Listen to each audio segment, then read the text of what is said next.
Strong winds accompanied by loud roaring sounds have been sweeping through Kakinada Suryapeta beach with continuous drizzle reported since Monday night.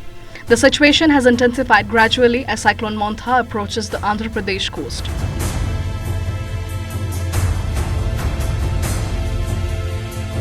Wind speeds are increasing gradually and rainfall continues to grow heavier in the region.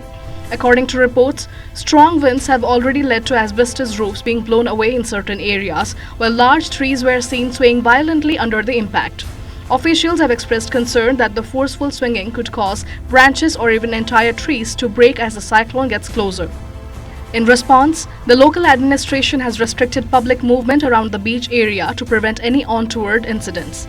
Local officials are closely monitoring the developing weather conditions. Teams have been deployed near the Suryapeta beach area to track both wind intensity and rainfall levels. The continuous downpour, which began on Monday night, has become heavier with each passing hour, clearly indicating the advancing impact of Cyclone Montha over coastal Andhra Pradesh. Efforts are underway to ensure emergency response systems remain active in anticipation of further deterioration in weather conditions.